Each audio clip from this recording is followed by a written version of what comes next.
Whoa! Yeah, we're in. Building up to this moment. We have been building up to this moment. Good afternoon. Hi, Rob. Hello, mate. How are you? I'm good. How are you? I'm fine. Look, I've just checked out your other camera angle on the stream. Yeah, you can see it, right? It's not. This is what I mean. Like... Look, small head, big head. Yeah. Well, it's more that you've got those lights behind you that everyone thinks are just one color, and you've got like 2 microphones and 6 cameras. I'm using the inbuilt camera on this computer, offering microphone, and I think it's like Energy Saver B class. Which actually, I'm amazed then that there isn't. You can't see the refresh rate. You know when you see a camera and you see like flickering going on because they're really shit light bulbs. Yeah. yeah. Hold on, I might get it from out of this one here. Can you see this? This is an E class bulb. I mean, this is basically like there's a polar bear coughing as I turn it on. I mean, I can see the dust on the bottom of it as well. Yeah, that's for effect. I could have had a clean up before our first show. I didn't. That's just not true. I smoothed out the day bed. No, I love the bed behind you.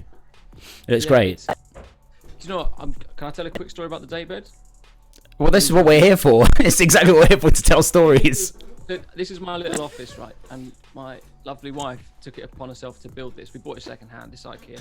Everyone knows the vibe, right? Fucking IKEA, man. And I was like, I'll do it. Don't worry. And Rachel was like, no, leave it with me. Go out. I can't remember what I was doing. I was going out for something not important. Anyway, so God bless her. Rach made it. And I got home, and I was like, oh, cool. You did it. She was like, yeah, there's only one thing. I'm like, what? She's like, well, these guys, I couldn't find out what to do with them. And she was pointing at the 4 bits of metal that create the X structure under the mattress. So I was like, okay, so I mean, obviously it's not safe to sit on. What we're gonna have to sort this out. And Rachel's basically like, no, I'm not going back and doing it again. This is how it's gonna be. So those X frame things are now like back down there, and basically no one can ever sleep on this day bed if they come here because they'll sue me. Oh, that's amazing. I know that's not the content we're here for, but you sparked the memory and I'm still kind of annoyed. That's absolutely amazing. That's absolutely amazing. Do you know what, literally anytime I hear the word IKEA, I have this mixture of intensely aggravating boredom as soon as anyone says the word IKEA, because I have this, and it's like, it's dual pronged, right? Because I have this thought of going to IKEA where you see all of the rooms that are made.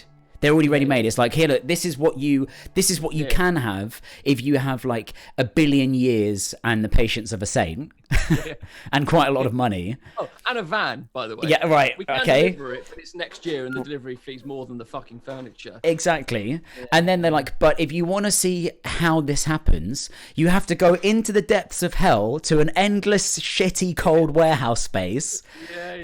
Freaking get all of this stuff. There are screws, there are holes that may or may not exist in the things that you need to put the screws in. There may or may not be the right screws. And it's just, I don't know how anyone enjoys that shit. And then it makes me feel like less of a man. I'm like, does that mean I'm actually a pretend man? Because shouldn't all men, isn't the sign of like a classic stereotypical archetypal thing is, I build things. I'm a man. I build things. But I mean, I love this. Dead, right? Like that's the good news is that you don't have to worry anymore because like we don't need to subscribe to it. It's fine. And also like because we right in our spare bedroom, right? We had like a really posh bed with like a memory foam mattress and all this stuff, and we decided we never wanted to have another lodger. I won't go into it. Anyway, so I forgot about this story. We're really not going to go into it. But we sold this bed and bought a really, really shit one because it was like no one can ever live here using this bed. And we unintentionally went one further and bought the wrong size slats. So the only use the bed has now is that the dog sleeps on it during the day because Rachel's been using it as an office. I can't say that. Because our thing about not saying COVID. Oh yeah, so we need to explain this because I love how we just launched into the conversation. I actually walked into that flipping thing whistling. I had this idea, right, guys, that we're gonna have a taboo topic for like each show, but we'll probably do it by the month, I guess. What do you think? Yeah, I think monthly. Something like that. Because like there's always a topical thing in the news that you think if I hear about this one more time, I mean I'm gonna shit in my hands and clap just to get out of it. And the moment I feel like if I hear anyone talk about COVID again, so basically each time one of us mentioned the topic, we're going to have to add another £1 to the bank account that goes to charity at the end of each month. Yeah. Though we haven't picked a charity yet, we need to do that. I'm so glad that you didn't say every time we say COVID, we have to shit in our hands and clap, because I thought that's where you were taking that. Because I don't thought that's where you're ammunition taking that. Yeah, I mean, to be honest, I'm out right now. To be honest, I need to eat more food. I'd need a couple more hours for the bowel movements. But yeah, exactly. So we've got sort of taboo topics. And... basically, we're not going to mention that thing again. Yeah, we all know we're doing this by video call because it's just, everyone's had enough of it. So anyway, apologies, but I'll happily put my first £1 in the pot for. Can we pick Mind as our first charity? Absolutely, yeah. Great. First that was £1 easy. In the pot. I'm gonna, because it hasn't been set up yet. I'm gonna put it in my black book. Okay, do it. Today. Great. Is this where you keep all of the names of all your enemies and people you're gonna have killed? So this is the COVID mention list. You try not to get those two things confused. If you've got like an assassin list of people you're going to eliminate, and then you've just got Mind, just try and take out anyone related to a very. I'll tell you who's going cause. first, Kai, in the New World Order. Charities, they're dead. Only that. They won't see that one coming. Yeah. You're helping an old man get up, are you? Well, bam! I just knocked you over. Yeah. So anyway. we have these taboo subjects, and if we, like Rob says, if we mention them, we're going to put £1 in the jar. Now, I was going to set all this stuff up for like little buzzers and noises and stuff on the stream deck, but I haven't done it yet. Okay, I haven't done it. You've got to give me some time. But you have done all the tech. I have. And I've got old Betsy the mic out here. That's all I've done. You've done all of the stuff. That's fine. And it looks great. That's fine. We've got time. This is just episode 1. Well, quite. I mean, I don't think the world's changing anytime soon. We can definitely squeeze a few more in. Yeah, exactly. All right. Okay. So is it whenever we refer to COVID, I guess we have to make a judgment we can't say the word? A bit of both, innit? Yeah. Okay.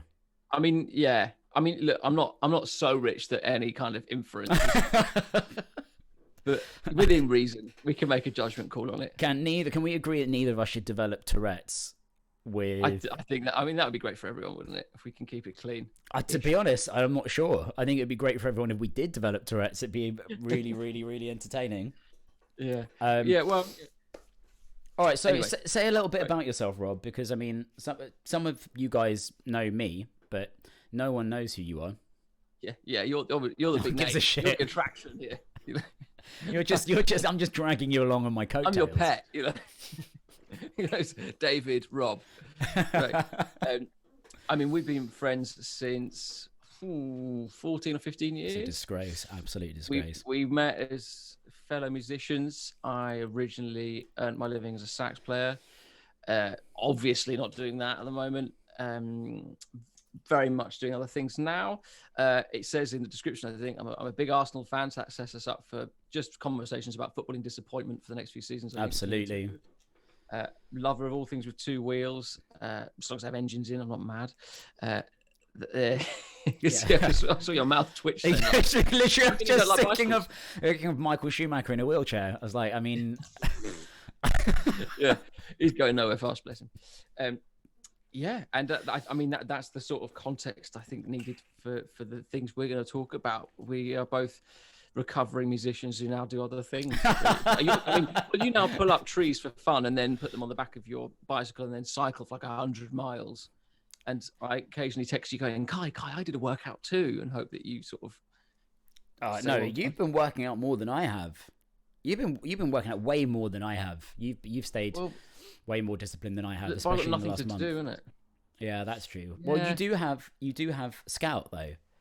We have our pooches. We have our pooches. And Rob has current drama with Scout. Oh my god! Listen, I might lose us, all our viewers straight away. But everyone's like, rescue a dog. Absolutely don't. Right? Rachel and I had a dog. We got her at 10 weeks, and she died in 2019. Now thinking about it, and she was wonderful. She was amazing. Rest in peace, Ruby. Beautiful. Yeah, dog. we loved her very much. She was a wonderful dog. And then middle of last year, we were already talking about getting another dog before all the stuff happened that I didn't say. Anyway, so we saw this dog and we thought she looks really lovely. And so we went and got her. and she is really lovely, and she loves people, but she is quite sort of nashy. Do you know what I mean? Yeah. And so there's lots of. She's blessed her. She's lovely. She's just. I don't know what happened in the first 5 months of her life, but she's terrified of things that you just think. Like, she's so scared of doorways. Like, she won't come back in from the garden. That's taken so much training. Not doors, just doorways. Doorways. Well, it might be frames. Doors. I'm not sure. Door frames. It's like a threshold. Even if you can't see the door, she's like, she'll be. You can see she's in a real panic. When she's relaxed, she is genuinely, I think, the most affectionate dog I've ever known. She will jump into the lap of a stranger and just lie on her back.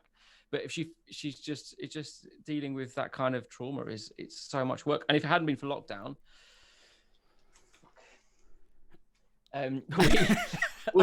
that's harsh. Christ, that wasn't even. Oh, I mean, look, if you don't want to hear the word COVID, you really don't know about lockdown anymore. Like, we're in lockdown fucking 7.0. But anyway, if it hadn't been for that, and Rach and I both not been working for 3 months, there's no way we would have been able to deal with her. Whereas, as far as I can tell, your dog is just a charming little gent of a dude who has no issues. No issues. Up at 4 p.m. Has a pipe. Doesn't bother anyone. Has a pipe.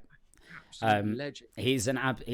He's an absolute legend. Ironically, the only thing he has, but it's relatively speaking, is he also has a little bit of a biting issue, but it's relatively speaking. Like, he's absolutely perfect in every way. Like Mary Poppins. Is it Mary Poppins that's practically perfect in every way?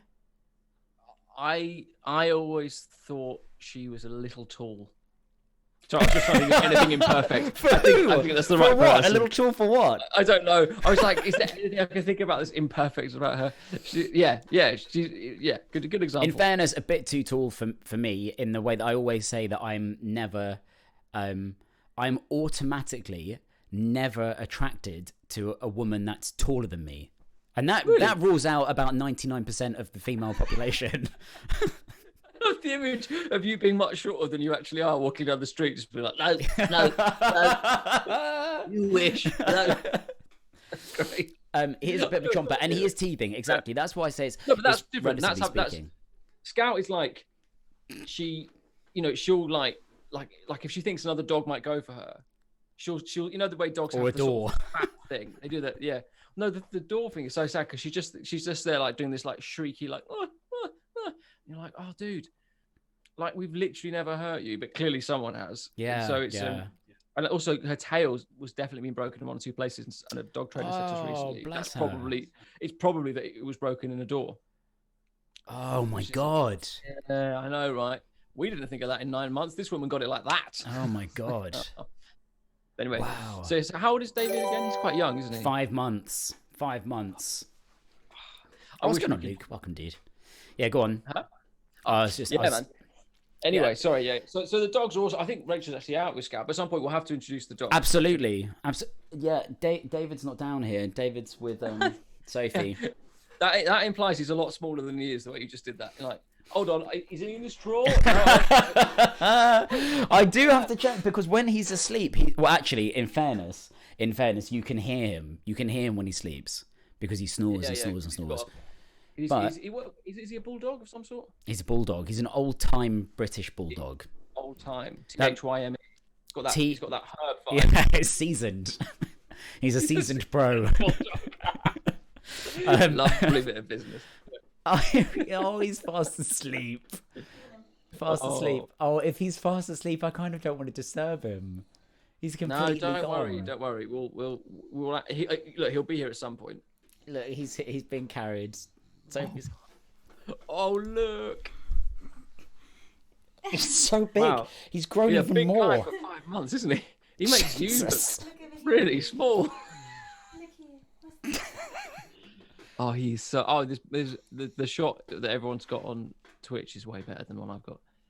He's so sweet. Look at the little face. Oh, you are an absolute beauty. Isn't he gorgeous? You're so heavy. He does look like he looks like a walking workout, doesn't he? I mean, he is. This guy's gonna be like more. He looks roided up. He looks like The Rock. He looks like Dwayne Johnson, like a mini Dwayne Johnson. You're gonna go back to mummy. You go back to mummy. Thank you though. Careful. Oh, he's so heavy. Thanks, Sophie. I just can't hear me. Oh, he's such a beaut. Anyway, so I mean, look, I'm not saying cats aren't as good, but I don't have one, so we've got to talk about dogs. Yeah, I love cats. I'm allergic. I really like them. Okay. Yeah, but the thing is that have a cat. the stereotype of cats being assholes is definitely true. Complete assholes. They are. They're absolute assholes, and I love them. But that's their cool bit, right? Yeah, kind of. That's why they're appealing. Is it's like they don't need all that shit. Yeah, they don't give a shit. Listen, don't fucking touch me. Right? Yeah, exactly. We've got a cat who we've got this. Well, same for everyone else. The gym we've got at the end of the garden, one of those little. Yeah. One of those, and it's got a pitched roof. Is that right? That's what I'm talking about. One of those guys, and slanted. There's this really beautiful. Yeah, it's like it's like a reversed upside. Oh, whatever. It's a roof that isn't totally flat. Everyone knows what I mean.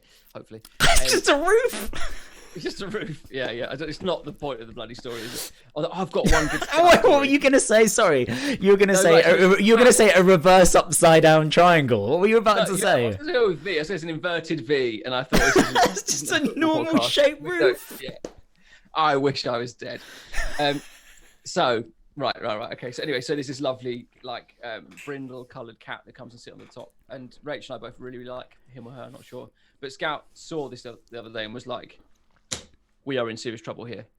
Someone's coming. And Rachel and I bought it. We were like, is there someone running around in the garden? But I don't think I told you this. I've got to say this really quickly about Scout before we get on to the actual stuff we're doing today. So, right, guys. So Scout she's lovely. She's a staff cross. She's all white with black ears. She looks really cute. She's an absolute menace. She's crossed with something a bit bigger. I'm not sure what.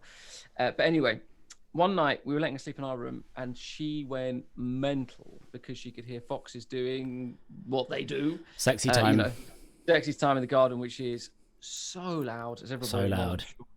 Anyway, so there was no way we could just ask her to sort of calm down. So we took her downstairs. We've got a sort of sliding back door, big glass thing, and got on the lead. And then it sort of transpired that as well as Scout hearing these foxes and wanting to go outside and investigate, she actually had a bit of a funny belly. And so because of all the door stuff I've just described to everyone, we have this really long metal lead thing we put on her collar, just so that basically lead is a safety net. If you touch the lead, she'll come to you straight away from 10 feet. If she's out without a lead, you can't get her back. Anyway, so I let her out with the long thing on, blah, blah, blah. Never usually need it in the evening. She's in the middle of the night. So this is 2 a.m. or something, right? So she goes out, and instead of being like, oh, thank God I can have a poo, she's like, I need to get those foxes. So we've got the gym I just described, and then this cheap little garden shed next to it, and then a tiny bit of garden behind that we can't get to, which is overgrown. Let's not get into why. It's just awful, right? So she runs through, which she's never done before, and then into another garden.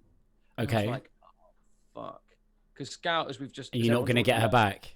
No. So I ran out in, let's have it right, a T-shirt, some boxers that aren't as cool as you might hope, and some sliders. I climb the little shed to then jump onto the gym roof. Behind our gym, and the neighbour's garden behind, he's got an outbuilding too. I'm then on that roof, and I'm looking around, and I'm just yelling at the top of my voice, Scout, come here. And she's in the diagonally opposite garden, and she's looking around this garden. She pulls over their garden furniture because of the long leads. Oh my God.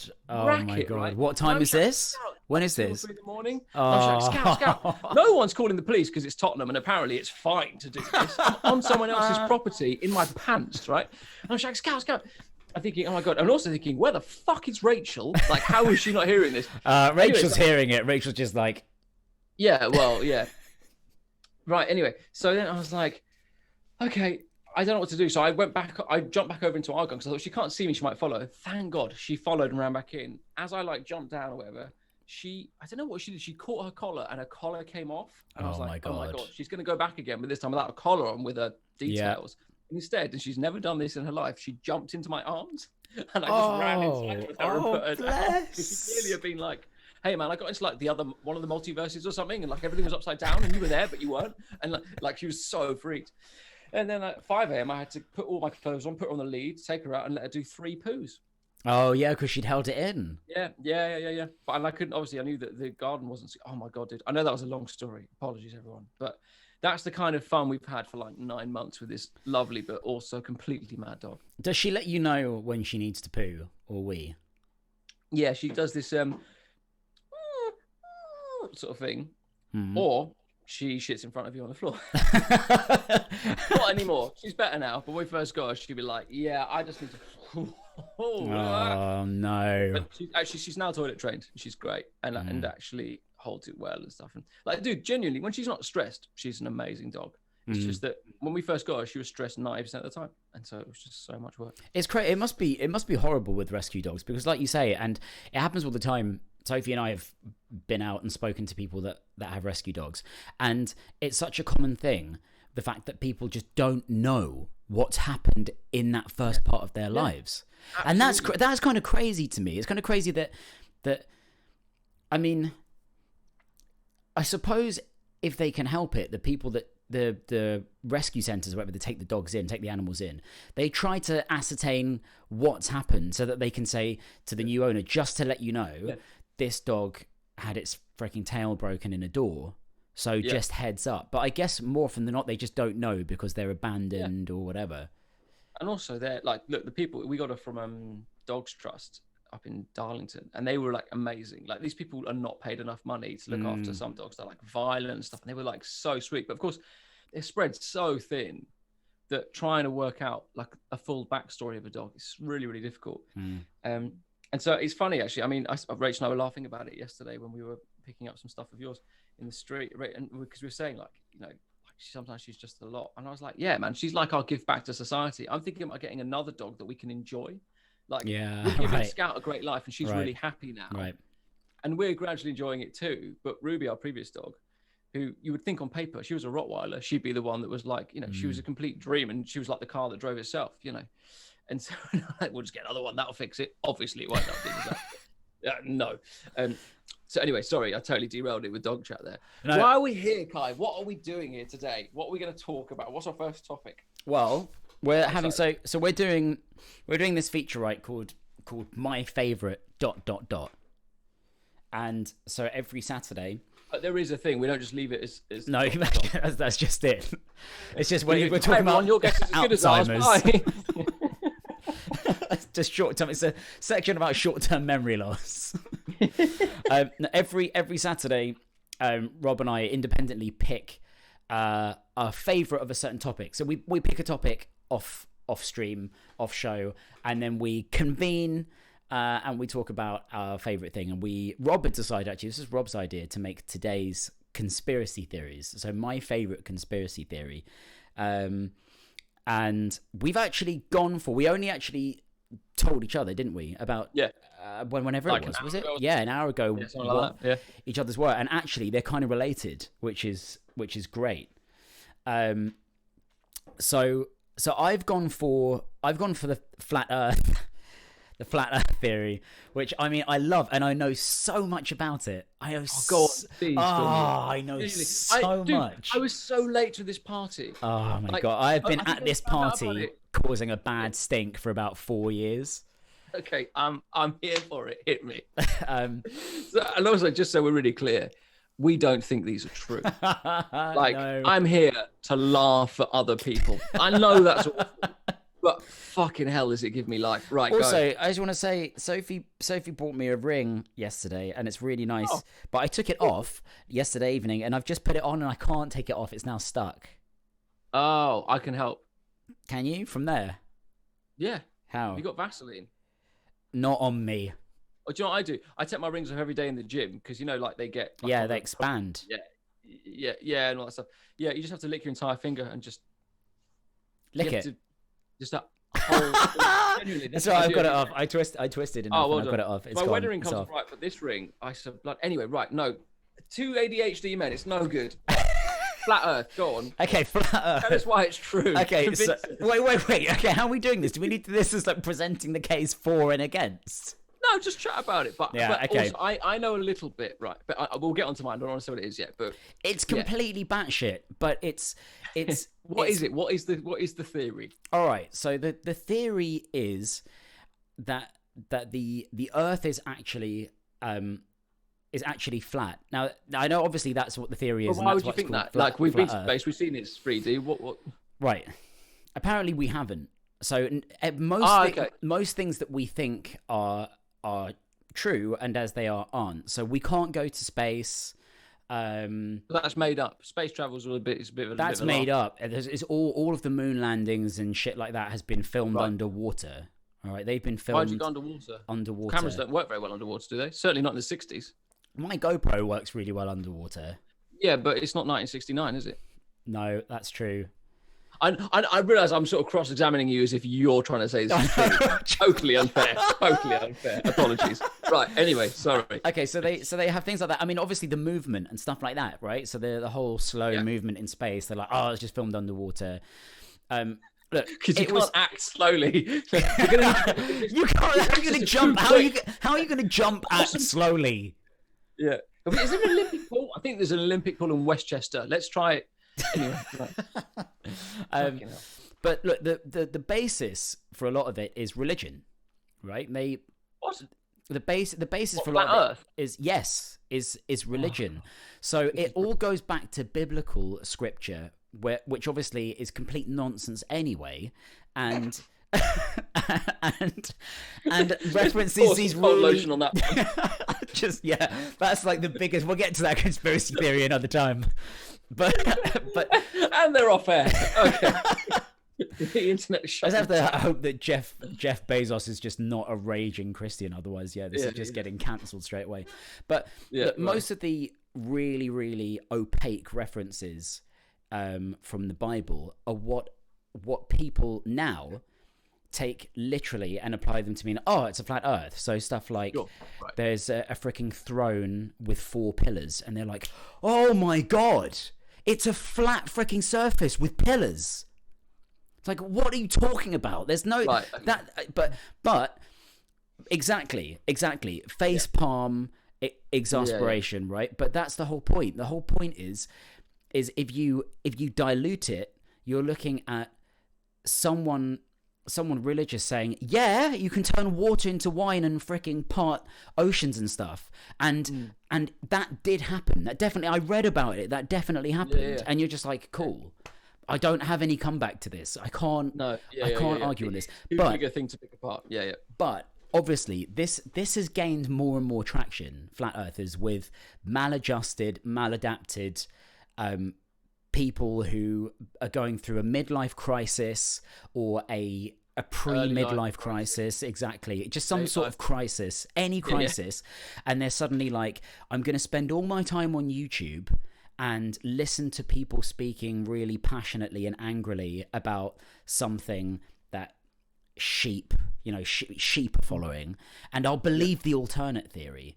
And so they've constructed this really multifaceted universe that is based on hilariously bad science, So there are many things that just flat contradiction in terms, isn't it? Quite. Exactly. Right. Oh, and it's probably not. But anyway, sorry. So they don't believe in a whole ton of things. So flat earthers tend to agree that we are on a round 2D plane, and the sun just does this and circles above us.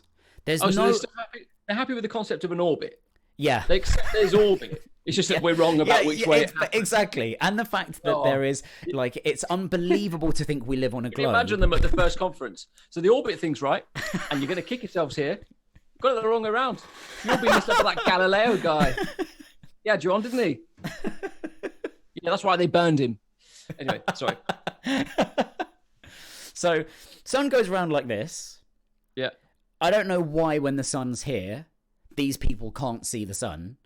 Because it's not hiding behind anything. It's just going round. But sunsets and sunrise, don't worry about that. It's not. You don't need to worry about it. Don't think about it. Don't think about it. The baby in the Teletubby one is doing peekaboo. That's what it is. So this is one of many things that don't make sense. They say with planes, if we lived on a globe, that pilots would have to constantly tilt the plane downwards to go around the curve of the world. But there are points where you can see the curvature of the Earth. Yeah, but they try and refute all of these. There's a really interesting thing about snipers, isn't there?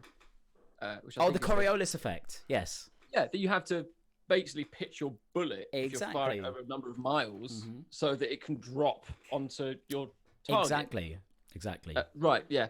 Oh man, that's incredible. There are some absolutely amazing things. They don't understand the idea of conservation of momentum. So essentially, the idea of what does that mean? So if you're let's say you're on a train, fast moving train, you throw I'm a happy ball, to say that. throw a ball in the air, Yeah. you catch it. You don't throw the ball in the air and it moves backwards at 800 miles an hour or whatever. But their problem is, they say that with on a plane, if you're on a plane and the globe's rotating, then if the plane's going in the same direction as the rotation, you'd get somewhere faster. And if you were going against the rotation, you'd have to go at double the speed. There's literally no concept of understanding anything. A plane is engaging with gravity. Yes. That's why the engines have to be on. Yes, and the fact that everything moves together. Everything moves together. The plane is moving with the rotation, but instead they're just like, okay, the Earth is moving at like, I don't know what the number is. It's like, like thousands of miles per hour at its fastest. So a plane would have to go at like supersonic warp speed the other way. Yeah. So they think, so we've got to trace some things back to the start, right? So first of all, they think the Wright brothers are made up, or they started the conspiracy or something. How fast are we going? I don't know, 10 miles an hour on the first flight? Well, you're lying. You know what I mean? Now when you go into the cockpit of an airliner, look at how fast are we going? We're doing 540 miles an hour. Obviously not. Yeah. Lies. Right. What are you talking about? Yeah, exactly. Okay.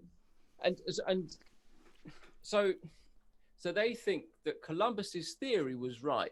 Is it Columbus had the theory that he could just sail off the side? Yes. He just got lucky and hit America first. Yes. Well, not got lucky. So what's going on in this is that Antarctica is round the edge. There is a huge ice wall holding the water in. Oh God. And we are not allowed near the ice wall because it's marshaled. It's marshaled by oh God, lizards or something. Yeah, exactly. It's marshaled basically by the druids are really cross. So you can't go anywhere near it. Has anyone been there? Has anyone seen the edge of the Earth? We can't go. You can't go there. You can't go anywhere near there. So, oh man, that's a really great choice. Oh, it's so good. It's a good one, isn't it? It's so good. Touched on everything. It's born out of a kind of religious, what's the word? Emphatic belief in one's own truth, I suppose. And I like anything that's sort of like, I often think about these things. It's like when people get really cross with science, that they sort of want to stamp their feet and be like, no. It's not like that. It's not round, it's flat or whatever. And you think, okay, but you take Rennie when you've got a bellyache, don't you? Mm-hmm. Like these processes are really similar. Like do you know what I mean? You're kind of using evidence to find out the truth of something and then manipulate it. Anyway, whatever. Yeah, it's weird. It's the whole thing of being like, it's not enough. It isn't enough that things are the way they are. It's not enough for me. I'm not satisfied. So because of that, because of my own inner exasperation, there must be an alternative. There must be an alternative, and that alternative, I'm going to believe that is definitely true, and that is so. It's such a fine line, isn't it? Because it's a really damaged way to approach thinking about something, but at the same time, on the other side of that really fine line is a really healthy idea of being open-minded and open to exploring different concepts. So it's a really hard line to see, and it doesn't. It's not though, is it? You're right. Of course, you're right. But the part of my brain that pours scorn on these kinds of things and applies scrutiny is like, but it's not that hard. But look at all the books and the research and the space travel and the evidence. It's like, why? Who could be fucked on that level with that much money and like that much coordinated lying between like nations to be like, yeah, no, it's a sphere, it's 3D. Yeah, look, we all agree, don't we? Yeah, we all agree. Look, it's NASA. Yeah. So one flat earther's reasoning for this, or one of their theories, was just look at look at the name NASA, rearrange the letters, add a T, Satan. Ah, of course. Rearrange the letters. I was struggling. Add a T. It was obvious. It was the first thing that came to my head once you added the T. There's no T in NASA, of course, but if there was... But yeah, exactly. Well, I mean, look, okay. Shall I mention mine now? Please. It follows on better than we could possibly have hoped. So I was looking at some in the last couple of days, right? I was doing loads of really, really boring administrative stuff. And I thought, oh, great, I'll read some of these funny things. And obviously, Flat Earth came up, and it's one I've known about. And I thought, well, that's a good one. I kept Googling and doing whatever. And I discovered the theory that the Earth is hollow. Okay, I don't know about this. I can't wait to hear this. No. I know nothing about this theory. Well, neither did I, right? And I thought the best way to do it, because I'll be honest, I'm not that thorough sometimes. So what I've done is I found a YouTube video, which you may or may not show. It's not that interesting, but I have also found an article about it. Mm-hmm. And I thought what I might do is read you and the dear viewers this article, because I think it's kind of amazing. Mm-hmm. So is that all right? Yeah. Also, if you want, tell me the name of the YouTube video, and I'll search it and I can play it on the stream. Well, that's what I'll tell you afterwards. Okay. Because it's sort of a follow-on, I think. Mm-hmm. So this is from the New York Post. I don't know if this is a reputable paper, and honestly, I don't care, because I don't think this is a reputable idea. So, and just to be clear, everyone, the hollow Earth theory is kind of the idea that the globe looks basically as we think of the globe, but you've got literally where the poles are, they're hollow. And then, well, I'll just read. So, conspiracy theorists convinced Earth is hollow and filled with aliens. It's an article from 2017, Boxing Day 2017, 12:35 p.m. Anyway, sorry. I just missed that part of it. Filled with aliens. Yeah, filled with aliens. Great. Yeah. Buckle up, chaps. If you thought the flat Earth theory was the greatest conspiracy you'd hear about all year, think again. Because there's a growing community of people convinced the Earth is hollow, with a race of superior alien humans, Vikings, and Nazis living in paradise at the centre. It's always the Nazis, poor Germans, man. They can never get away from keep them down. They keep popping up. Oh God! They even believe that flying saucers and UFOs come from within the interior Earth, sent from the highly evolved tribes to spy on us and prevent nuclear war. Which, in fact, is an admirable aim. Spearheading the bizarre movement is Rodney Clough, author of World Top Secret: Our Earth is Hollow.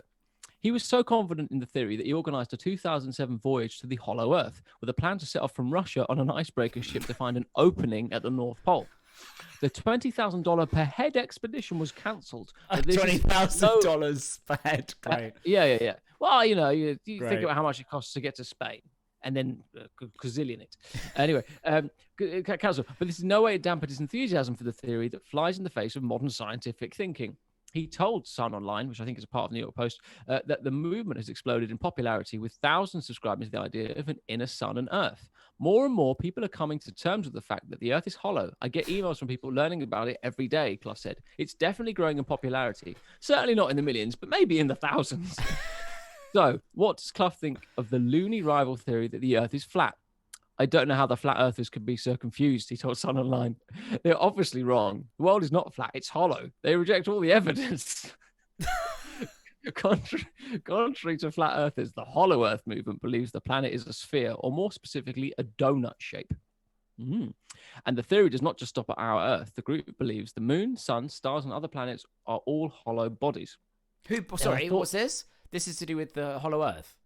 So they say the theory does not stop at our Earth. The group believe that the moon, sun, stars, and other planets are also hollow. So they think, okay. I mean, it's obvious. It would apply to everything. It's not like we're special. This is just logic, Kai. Yeah, absolutely. Consistency. There are thought to be 3 substantial openings into the inner Earth, 2 near the poles and 1 in the Himalayas. Why not? Fine, yeah. Clough believes the shell of the Earth is about 800 miles thick from the outside to the inner surface.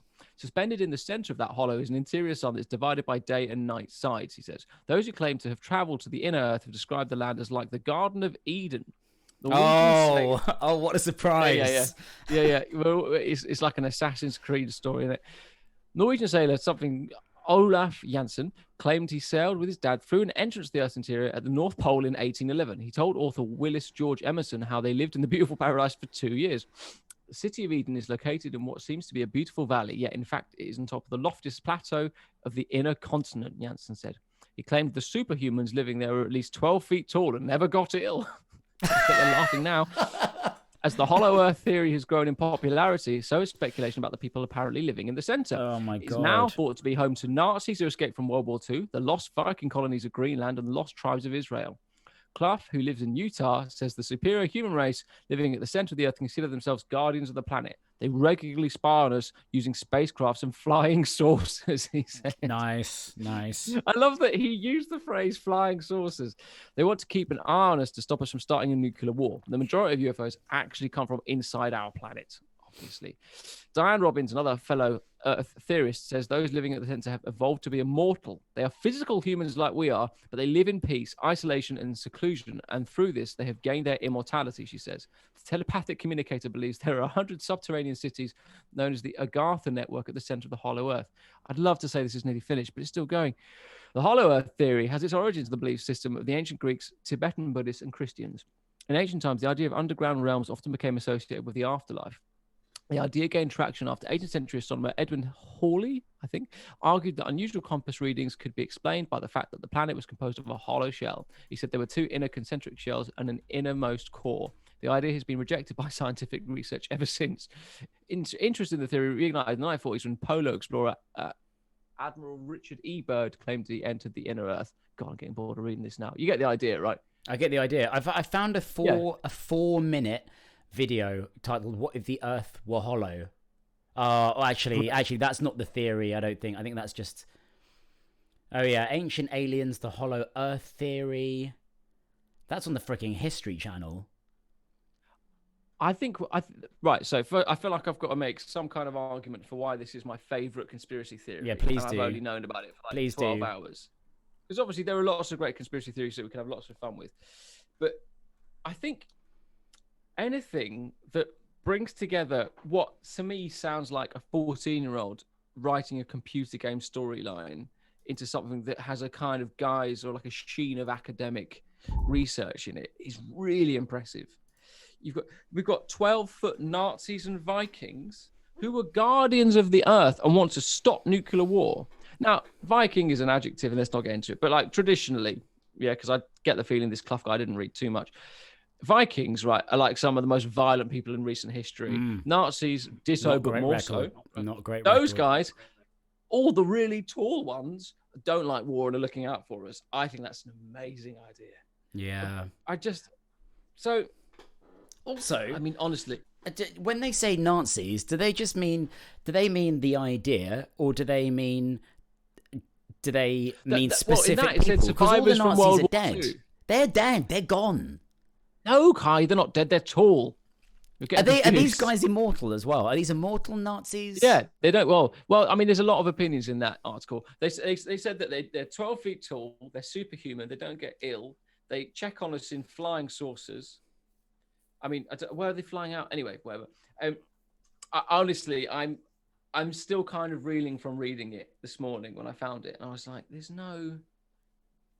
like no shame in this article. Or, you know, I mean, they're just reporting what this guy said, but this guy's like, yeah, absolutely. I mean, yeah, and the whole thing about the flat earthers not looking at the evidence. I mean, I'm with him there, but it's just that we then sort of deviate quite radically in terms of what we think should be looked at. But this is the thing, isn't it? It isn't even that.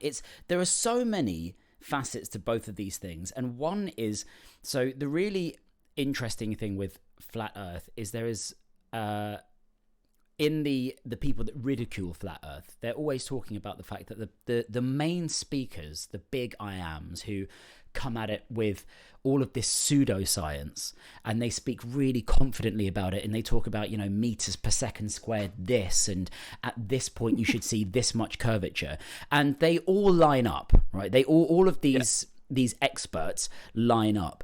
Now, they're saying it with confidence, they're saying it with consistency, and you know, it's that thing of, you know, tell a lie. Hang on, isn't that a Goebbels thing? Tell a lie enough and it becomes a truth or whatever, wasn't it? Oh, maybe. Anyway, someone said it. Yeah. Going back to Nazis. But anyway, so someone said it. Right. Someone said it. Anyway, the point is, and I quote someone. Yeah. But the point is, there's a constant argument of whether they actually believe it or whether they're just like, these guys, all of these, there are so many stupid humans, and all we need to do is line up our message, say it consistently, throw in a little bit of pseudo big words, sort of mathematical sounding stuff, and they'll all be like, oh my God, that must be what it is. It's like, it's the same thing with pounding the cookie jar for this. It's the same thing with anti-vaxxers, right? They're all just like, they're all just like, you've got all these people saying no because of this, and this, and people going like, oh my God, well, these guys are presenting an alternate truth, and maybe they're right. Everyone's been brainwashed and has been like mind fucked by the status quo, by governments, and etc. So I'm going to go down the whole devil's advocate Illuminati route.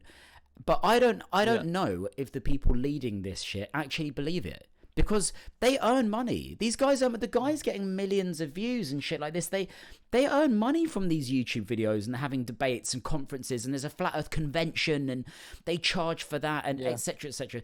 They earn money off this. I don't think they actually believe it. They're smart enough to have seen a business opportunity, and then these poor guys who get weaponized into being like, yeah, absolutely, the earth is freaking hollow and there are 12-foot Nazis at the core. I mean, I'm almost for us. I can't believe I'm saying this, but the hollow earth theory like is so preposterous next to the flat earth theory. If I was if you were saying like, okay, you have to believe one or the other, it's not even up for debate. It's not even, I would go flat earth. We live on a flat earth, and humans are humans, and sure, the sun goes round, and the stars aren't even real. They're just big lights in the sky, and the sun isn't even real. It's a big 2D light in the sky. I'll believe it. Over, there are 12-foot Nazis living at the freaking unlivable hot core of the planet. You know what? I was kind of gutted that Nazis got dragged into the hollow one, because if it had just been there are 12-foot Vikings stopping nuclear war, part of me was like, oh, like, there's a tattoo in that, guys. Do you know what I mean? But then it was like, and the Nazis are with them, and I was like, do you know what? I'm not gonna sign up for this. It's so true. There's complete disharmony. There's no harmony with this idea. What are they doing there?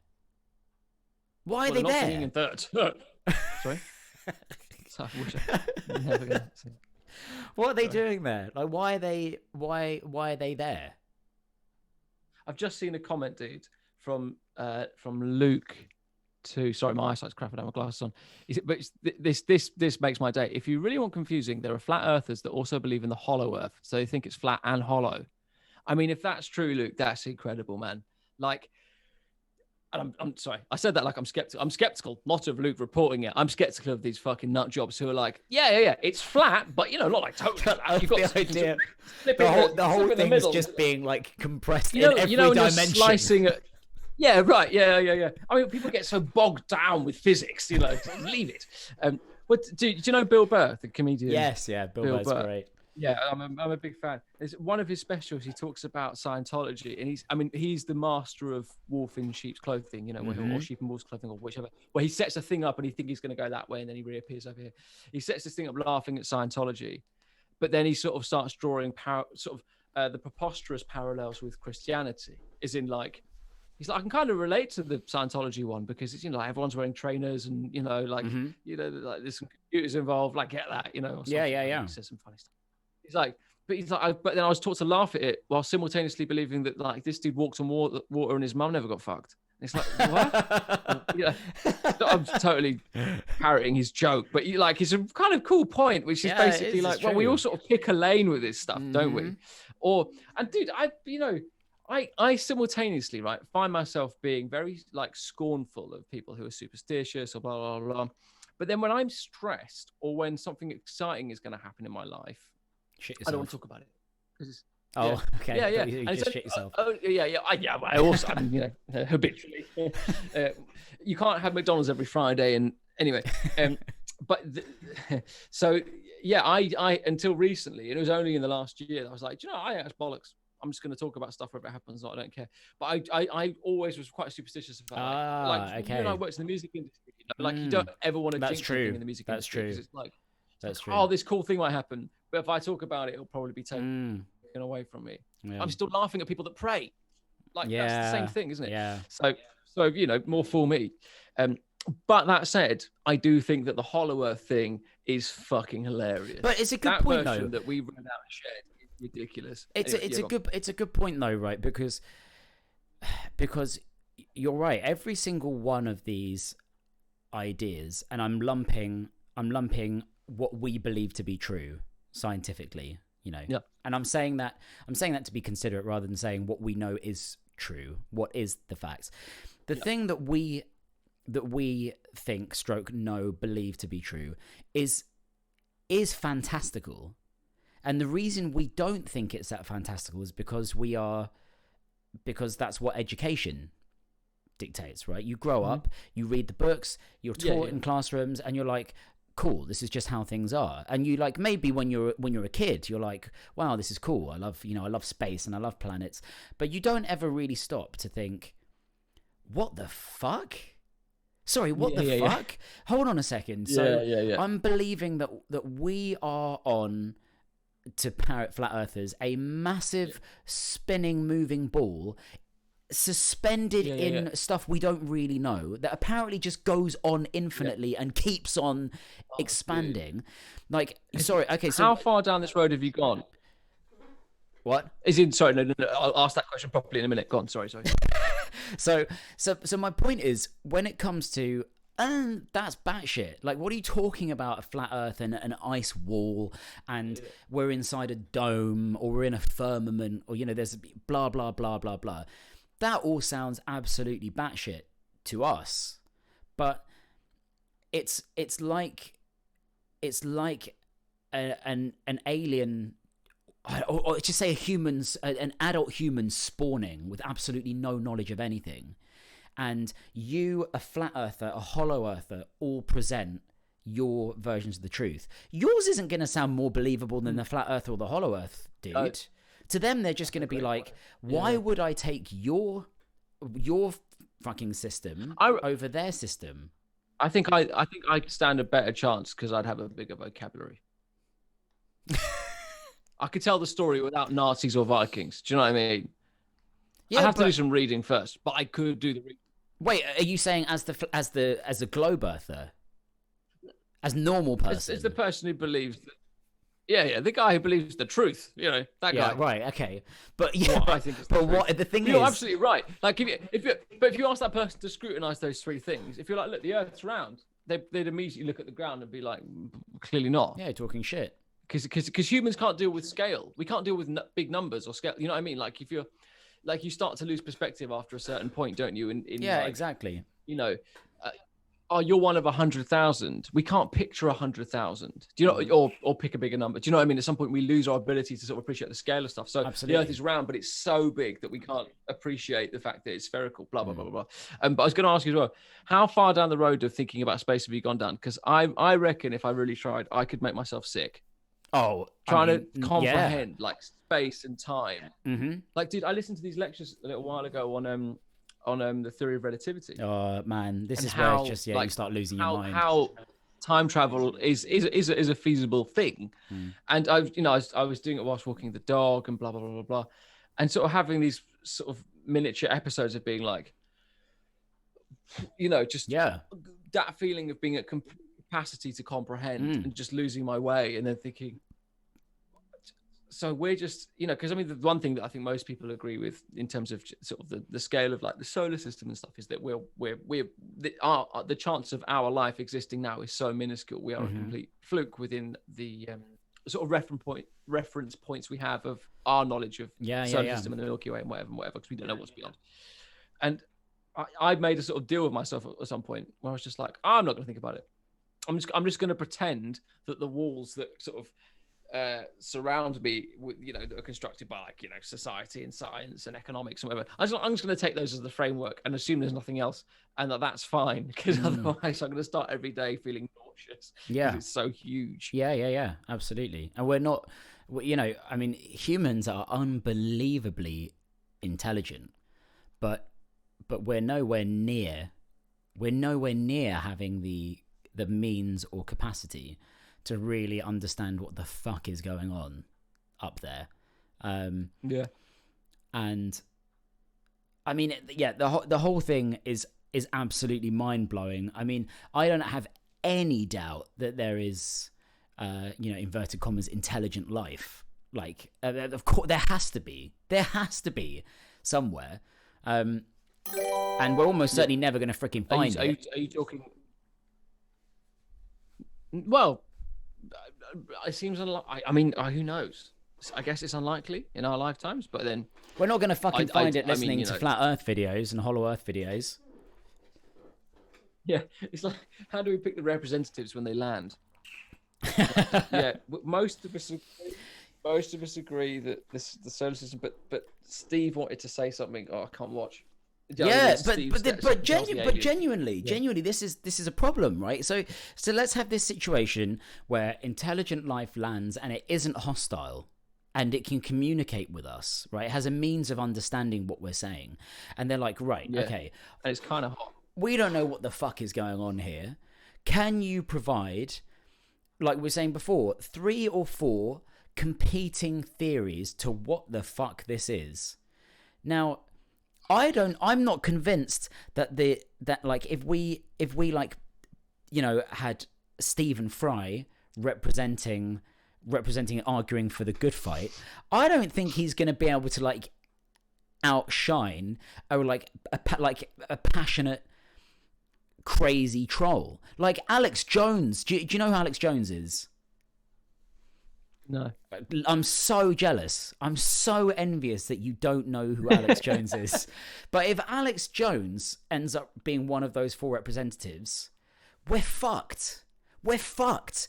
Because this guy can shout louder, he can be angrier, he can be crazier, he's completely unhinged. But he would, right. I think, against Stephen Fry. Stephen Fry's fucked. I don't know why I picked Stephen Fry. I don't know why I picked busy Stephen writing Fry. A book, leave him alone. Yeah, I don't think Stephen Fry. I don't want to pick Stephen. I'm going to withdraw Stephen Fry from this. He doesn't. Well,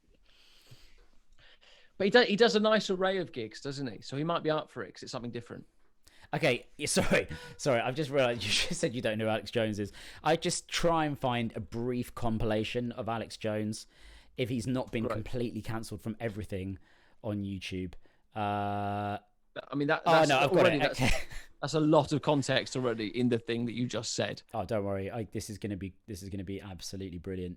If you don't know Alex Jones, do I need to watch the stream to watch the stream for this. Hold on. I'll mute myself and then I'll unmute the stream so I can watch. Great idea. Alex Jones Can't Stop Screaming sounds like a good place to start.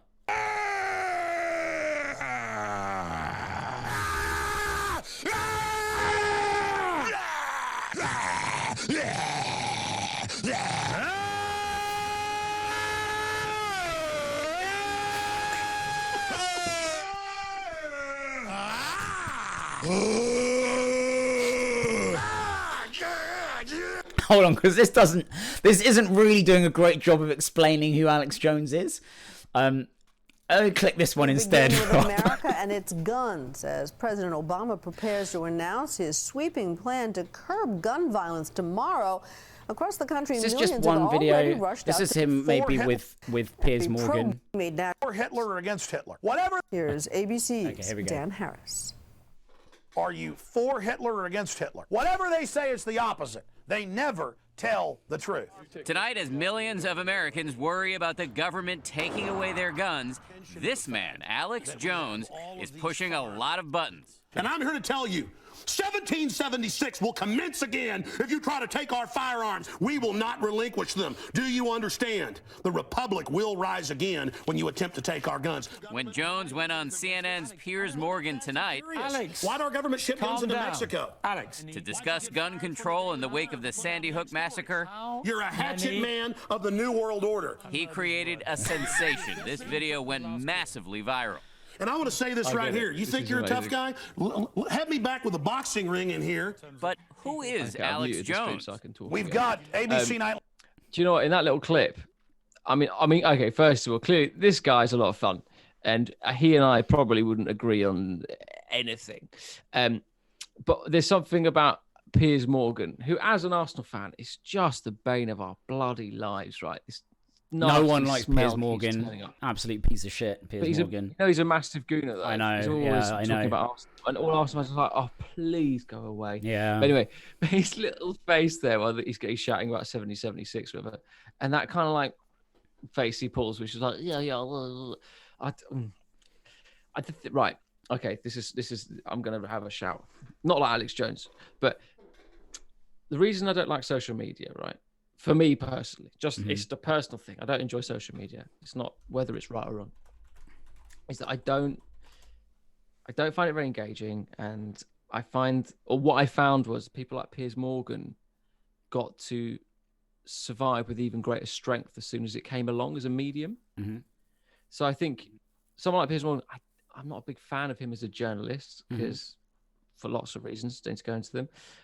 But it felt like, in the way social media gives everyone more oxygen, it somehow like he always seemed to appear more, and people like him, and I was like, oh, go away. And so watching him in that, it's like, okay, of course I've just heard about this guy Alex Jones from my friend Kai. Within seconds, Piers Morgan is along next to him to sort of provide the context of like, that whiff of shit you've got. Yeah, you were right. Do you know what I mean? Like, here we are. Fucking hell. Just kind of, oh God. But anyway, so it's a great image you've painted us, right? Because maybe Piers is with him. So you've got Piers and Alex waiting to greet the more intelligent life that lands on the planet, and I don't know. Oh yeah, they would. Yeah. They would sort of be on the same side. So Alex Jones is a right wing, conspiratorial, nut job. Completely unhinged. Fascinating to listen to because he is so far gone. He's so far gone. But some of the most entertaining Joe Rogan episodes are the ones that Alex Jones is on, because the guy is just riddled with conspiratorial anxiety. So he he believes. He didn't look happy. No, he's not a happy guy, man. He's a very angry guy. He thinks there are human animal hybrids that have been made by the Nazis. Funnily enough, back to the Nazis. The Nazis made human animal hybrids back in the 1930s or something, 1920s. Right. There's a whole load of batshit stuff this guy believes, but he's been cancelled because he purported that the Sandy Hook massacre was a false flag operation where the government basically... So a huge massacre in a school massacre in America, right? And that's what is about essentially. Piers Morgan being like, you got Americans shouldn't have guns, they shouldn't have automatic weapons, and that's what that whole interview is about. And he just goes on a rant, right. And his argument is that events like that were all completely staged. As a way so that the government could control the people, and the parents involved in that of the children that were killed were paid actors, and that was the moment that the internet said fuck you, and they took YouTube away from him, and they took Twitter away from him, and Facebook away from him. So completely batshit. But the thing is, again, this guy is unbelievably for some reason, wealthy. He's installed on this committee. Well, the thing is, he's unbelievably wealthy, right? He's this icon of the right and of the not of the alt-right, but of the right. And I don't know how much of it he really believes, because his character has made him no doubt a millionaire. Like he's a millionaire from this character that he is, but none of us actually have any idea whether he represents those views. But he does know. It's like Trump, right? He does know that if he says certain rhetoric in a certain way, there is an unbelievable swathe of the population, of the world's population, that will go, shit, maybe this guy's onto something. And that's really concerning. It's really concerning that there are so many people who have had 98% of their brains hollowed out, maybe by 12-foot Nazis, and they're willing to have that 98% empty space filled by complete shite. And that's really concerning. You reminded me. Hold on, I've got to Google it. There's a book that I actually listened to the audiobook version. It's called Strangers in Their Own Land, and it's by... Oh, sorry, I can't type fast enough for a podcast. Terrible. Strangers in Their Own Land by... Why is it a secret? Just tell me the... Arlie Russell Hochschild. Arlie Russell Hochschild. She is a sociologist, and she moved to Louisiana, I think with her husband, not for 6 months, but for like 4 years. Right. To like really kind of settle into the community. I can't remember which part of Louisiana now. But to try and understand, I mean, basically, I think it's fair to say, to just try and understand people's political perspectives that didn't match her own. And I think it's a lovely book. She wrote it, she kind of, I think her period there was kind of coming to an end as Trump was rising to power. Mm-hmm. And she sort of predicts him getting in at the end of the book. Okay. And it's, I think it's a really heartening, positive book, because she makes lots and lots of friends with really lovely, kind people who are not sort of, you know, the kind of traditional in our minds, sort of shooting the gun in the air, racist, angry, you know, southern states or middle America or what have you. But people who feel incredibly concerned about the state of society, and like they're sort of their places in the queue have been jumped by every other group apart from them, right? And just felt completely forgotten and unheard, which is an awful state, and I think probably something that is similar in parts of this country as well. But anyway, and so it's a great book because she sort of says, I don't know, she really managed to convey their plight, I guess, in a way that made me feel far more sensitive to people who, not the people who stormed the Capitol and, you know, all that kind of stuff,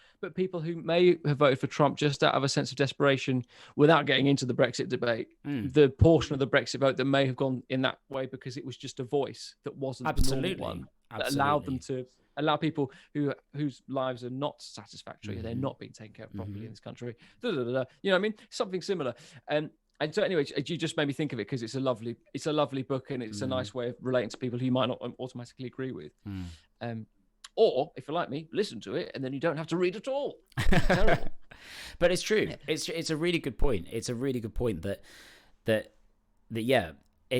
analyzing it in an interesting sociological way. People, it's like we were saying before, that it's not a surprise that there is a record of people that have gone through some sort of depression or some kind of life crisis or crises, and they suddenly feel like they're detached, whether it's from society or their own reality, and it then makes them either search for or be weakened to indoctrination from less desirable factions or less desirable ideas. And I think the idea of being brought on board by other either unwanted or lost or unfavored groups is really intoxicating. It's really intoxicating because they're like, oh, okay, you're lost as well. You're undesired as well. You know, and so it's much easier to feel like there's an arm being put round your shoulder if you've got, like you say, if it's Trump's loose idea of look, come with us. Like, do you feel like you've been left behind? You've got no money. We're gonna make the country great again.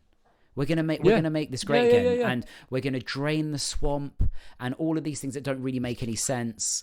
But look, all of these bad things are gonna go, and all we're interested in, without any detail and any real analysis of anything, is just we're gonna make things good, and we're gonna uncover the truth. And that's sort of the thought process behind populism, conspiracy theories, where it's like, look, you've been kept in the dark and you've been left and unloved and lied to. Let us bring you in and let's show you the light by basically filling your head through, like, full of this toxic propaganda that may be irreversible, but you're going to be part of our family. And and there are parallels parallels with religion, right, with this as well. The idea of I don't really feel like I've got a purpose. I don't know what the why is or what I'm doing here, where I'm going. And it's like, well, look, religion offers you answers to all of those things. So come and be part of the family and sing songs and get your get your gospel chops down. Belong to a community. Yeah, exactly. And I feel like it's easily underestimated, and it's probably I nearly had to give a pound to charity then, which is not a bad thing. So I'll very quickly say, well, it's true though, isn't it? That's why lockdown's so fucking hard for everyone. It's because there's whatever sense of community we have online is amazing, but it's arguably not the same as having. Well, like look, there's research that shows that like human touch with another human being. It boosts your immune system. It literally makes you healthier, and we're being denied that at the moment for all the reasons we know why. I'm gonna put a pound in the thing there. And so it's that sense of belonging that we all, I think, at the moment everyone's missing in one way or another. But it's in the more profound way you were describing within those communities that have sort of felt like they've been left behind. It's an olive branch, isn't it? It's genuinely a possibility of something different. When things are shit, dude, if someone says, hey, do you want to roll the dice and see if things get better, or do you want it to stay exactly the same? What fucking idiot wouldn't roll the dice? Like, in that respect, I can't be mad at people who vote the other way to me or something, because it's like, well, clearly you're not being considered properly. Wow, we've become really grown up in the last hour, haven't we? It started, it was like, oh, my dog shits inside. And now it's like, well, the way to fix society is to listen to one another. But hold on, what happened to Poo-Poo the dog? Fuck me. I tell you what, though. Okay. It's like I just sort of... To continue down that line, though, so to keep it serious for a moment, is there an argument, and this is it's a fairly nefarious argument, but I hate certain parts of democracy. I hate it. Right. The one part that I cannot stand is, and anyone come at me for this and I'll be like, absolutely, like, I deserve to be come atted. I get very triggered by somebody else who has absolutely no idea about anything that's being offered to them, let's say in a democratic vote-based situation or society, being able to cancel out my vote or my opinion.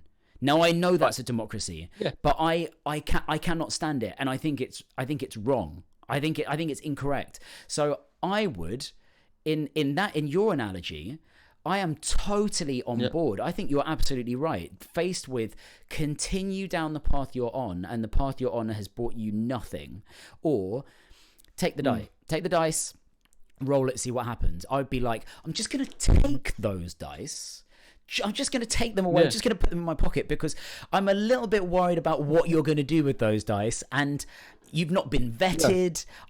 You could fuck everything up. If everyone that's being given the same pair of dice rolls those dice and it goes wrong, then we're all fucked. And you don't really know why you were rolling the dice. You didn't know what you were being offered from a good roll or what the implications of a bad roll were. But you've now been given the dice. I don't have any dice, or I do have the dice, and I know what double 6 means, and I know what double 1 means. Whereas they're just like, I like numbers, and they just roll it, and everything goes to shit. But dude, that is, everyone knows democracy is imperfect, and blah blah blah. You get the same say as everyone else, and you don't get to have everyone agree with you. Yeah, which. I think we can safely say winds everyone up in the world. Yeah, for sure. They don't see. Rach and I were laughing about this yesterday, right? I was saying that if you're an early person, you cannot get how a late person functions. And if you're a late person, you cannot see what the fuck an early person is doing, wasting their life getting there early, right? And Rach went, yeah, exactly. No one's right. And I said, no. It's obvious that the early people are right. It's given, isn't it? Late people are fucking morons. It's like, it said 9. It's 9. This is your job or whatever. Like, fucking get up at 7. And Rach was going, yeah, you see, you're the problem. And obviously she's right, because I like you. I can, well, no, so I was about to lump you in with me, which is incredibly unkind. Yeah, the thing you said, very profound. The thing I'm going to say, probably not. I accept, right, that I have these biases in me, and I feel like the best I can do, because childhood and stuff means that you do a bit of unpicking as you get older, and then the next generation comes along. Like my friends have kids now, right, and I keep looking at them thinking, brilliant, you're going to deal with the next series of issues in society better than I do, right? I'm going to try and not fuck you up too much by association, so that my reaction to transgender people becoming more part of the mainstream, thank goodness, was that my instinctive brain was like, it takes a while for me to click and understand this, because when I was a kid in the 90s, no one talked about this. So the hope I get is, well, my friends' kids are alive now, they're not even going to think about it. Gender's totally fluid, and they're just going to get it, right? And that's great. And so rolling back to the far less important subject of timekeeping, I just was raised to be an early person. So I can't help but look at other people and just be like, well, you must be dumb. Like, how, we're all late sometimes, that's fine. But that thing of, I've got friends who I love more than words can say, that will just always be an hour late. Mark Crown. And they'll always be like, hello. And then they'll give you a reason. Oh, yeah. God love him. Where is he? He was supposed to join the call at 3. Well, that's not true. Dolly is a good name. But yeah, no, I've got a friend, but you always get a reason. It's like, sorry, I did, the boiler exploded or something. You give a reason when it's an exception to circumstance, right? But this is all the time. Yeah. I'm not sure how this relates to Brexit, but I don't think it matters. So we're not talking about you necessarily waking up early. Are you an early riser as well? You are, aren't you? Yeah. But that's like that, and that's just how I like to be. But I completely accept that it's like, well, you don't have to. You're awake for some hours a day and asleep for some hours a day. Again, obviously, you should get up early because that's when the daylight is, and that's good for you. But I'll leave that. That's just my, reading books again. You're just going at 3 a.m., just climbing on upside down V's, chasing Scout. My mate Paddy, who I work with all the time, right? He's the opposite to me.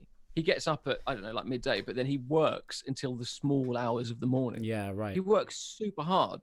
But my brain, I'm like, why don't you get up when the sun comes up? That's like a new beginning. But it's just that's just, I guess my mum must have said something as a kid, because it just feels like it's sort of ingrained that's right in my head. Yeah. It's like, well, you should be on time and you should see the sunrise, Yeah. It's like, Rob, you're full of shit. What are you talking about, you brat?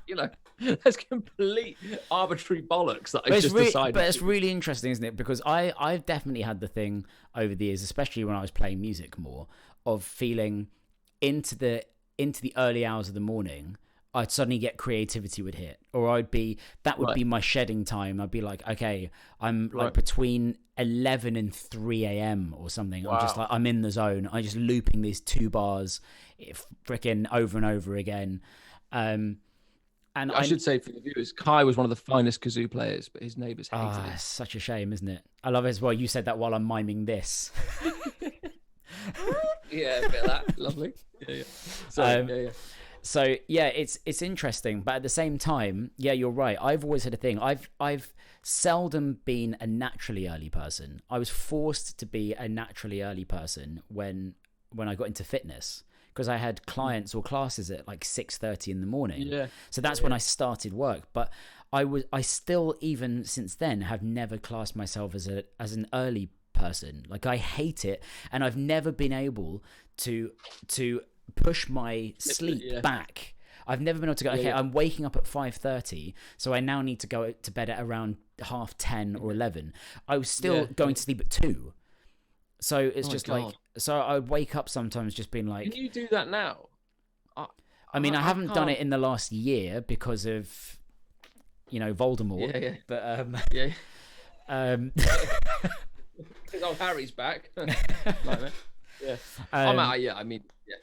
But yeah, it's a weird one. So yeah, Crownie, who I mentioned. So Rob and I both know this producer, trumpet player called Mark Crown, who is, I suppose, most well known for being Rudimental's trumpet player.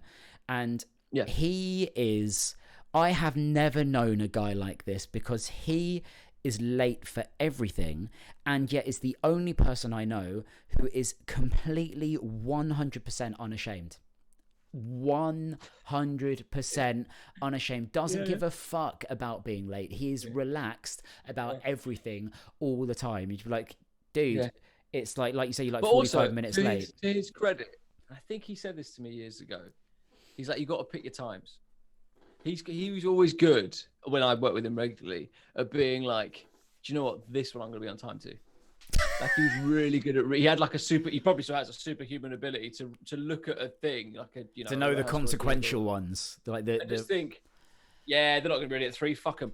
Or the label head's going to be there. I'm going to be there half an hour early. Like, he was really good at that. Yeah. He just was really relaxed about it. So if he was running late and it was unplanned, dude, I did a big band gig with him once. He forgot his fucking trumpet. You wouldn't have known it. He was like, "Yeah, I got it." He borrowed someone's flugelhorn. It's like, I just remember thinking, I wish I had the ability. I know. I had Dude, this. I've been driving to gigs before and pulled over 2 blocks from my house, being like, to put my sax in the thing while still feeling the of having the strap on my shoulder, carrying it downstairs. I was like, yeah, but what if I did it? You know, like, I'm that guy, you know? Oh, it's hilarious. I've had exactly the same thing with Mark. Exactly the same thing, where he's just turned up late and forgotten something, and I'll just be like, oh, and he'd be like, yeah, man, don't worry, it doesn't matter. We'll just do it another time, mate. Don't worry, we'll just do it another time. He's always right. Do you remember I had a rehearsal with him once, and he was supposed to have written a new tune for this band, and he literally went, yes, this, and it was the same chord, just descending in semitones. And we were all like, Mark, you did this like as you left the house, right? And he was like, yeah. But it was a wicked tune. Like, we put it on an EP. Fair. We were all so cross because like, he just got the thing. Fair. Like, That's hilarious. Oh, good times, man. Oh, dude, just for I've got to take over dog responsibilities. Oh yeah. In the not too distant. So I feel like we need to. Look, we're 90 minutes in. We've got to highlight what we're doing on Thursday, right? Yes. By which I mean, you remember. Oh, I was really hoping you were about to continue talking then. No. I think I do. So I think it's probably my responsibility to explain it, right? So Thursday shows, this is right, isn't it? Our pledge shows. Yes. So I was doing that teacher thing of saying it and then waiting for the class to go, yeah, if you say so. I don't care about equations. I just want to go outside. And so the task of the first show on Thursday is going to be, the aim of the show is for us to find a pledge we can make, one way or the other or both, to complete for the following week. So the example I gave you is the idea was like, we only eat foods that are primary colors for a week and see what we get out of it or something. Not that, but you know what I mean? So that's going to be what we try and get to on Thursday. A fucking shocking one. No. Yeah, because all my protein powder's brown. So it's not going to be that. But yeah, so fine. But we'll that's what we'll do, is we'll spend an hour or whatever it is going there. And then from there on, it'll be the first half of each show will be talking about what we did that week and how it went. Did we do it? How did it go? And then finding a new one. Yes. Make of the good sense. Exactly. Beautiful. Yeah, absolutely. So we're back on Thursday at the same time, 3:00. 3? I think at 3, yeah. Mm-hmm. It's in my diary, which I'll be honest is breezy. Yeah. Well, it's not in my diary because I don't use one, but it's all up here. Yeah. That's worrying, isn't it? You throw Crowley under the bus and then it's like, oh, by the way, I have a diary. I've tried so many times.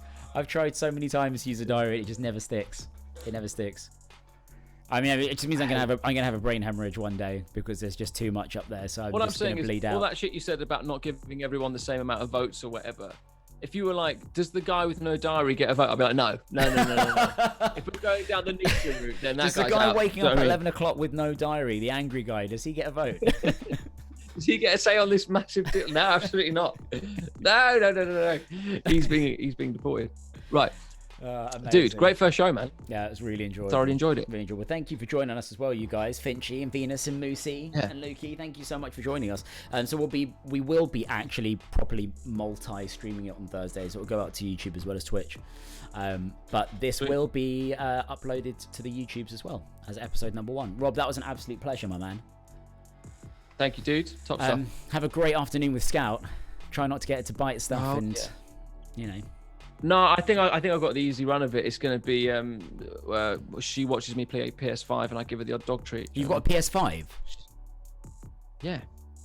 Are you fucking serious? You just totally derailed the end of this. What the fuck is this? Sorry.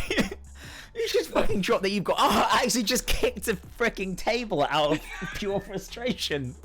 The fuck is this shit? You got a PS5. Okay, we'll save this for Thursday. I'm fucking fuming. Well, I'll tell you the whole story. Okay. Yeah. All right, love you, Rob. Brilliant. And on that note... See you soon then, buddy. See you, man. Bye. See you later, guys.